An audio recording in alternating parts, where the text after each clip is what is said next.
Hello and welcome to Global News Factory. I'm your host Vikrant.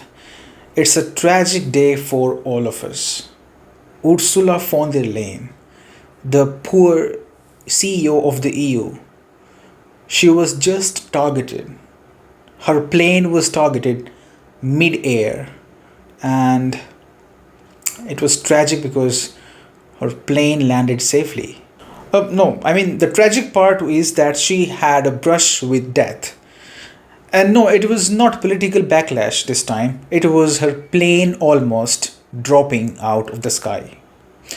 On Sunday, as her aircraft approached Bulgaria, the navigation systems went haywire.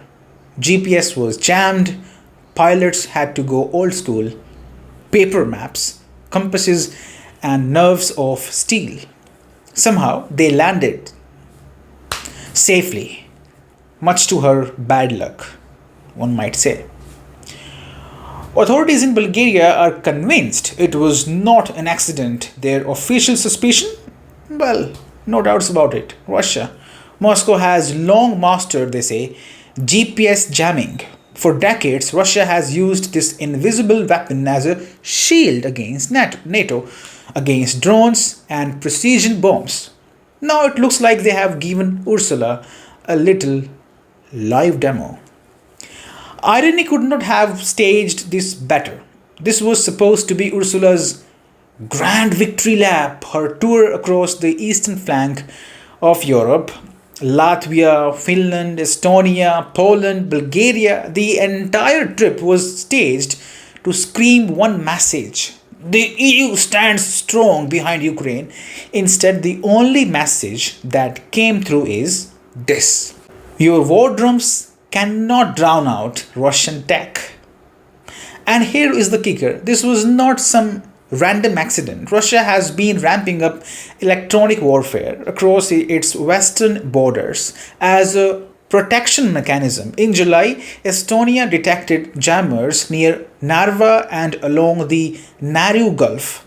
These were not toys, they were deployed specifically to detect Ukrainian GPS attacks, to blind Kiev drones and block NATO eyes. What happened to Ursula's plane was a byproduct, or maybe a carefully delivered warning. Keep fueling war in Eastern Europe, and you would not even be safe in your private jet. That is the real message. The fact is, Ursula cannot keep cheerleading a war from the plush safety of Brussels anymore. Reality is catching up. The same war she pushed onto millions of Europeans is now tapping on her cockpit window. The GPS jamming was not just about her plane, it was symbolic. The EU, under her, has made itself a direct party to this war in Ukraine. Every tank, every missile, every euro sent to Ukraine makes Brussels a legit target in Russian eyes. And Russia has now shown it does not need tanks rolling into Berlin to prove its point. A few lines of code, a flick of electromagnetic warfare, and your billion-dollar EU machinery is grounded. So what did Ursula's grand tour achieve? Not unity, not strength, just fear, just humiliation, and just another reminder that when you poke Russia in its backyard, you do not get applause, you get payback. The worst part? The plane landed safely.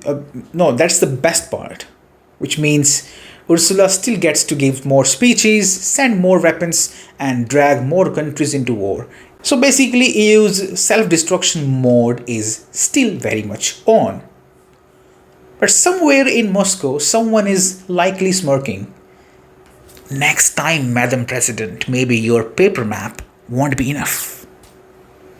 So Ursula, you still have time, Ursula, you still have time. Shut down this clown show, shut down your war business. Talk peace, spread the word of the idea of peace, and live in peace. This world does not need your vaccine scandals and war machines. That is all for now. Thank you very much for being with me. You're watching GNF.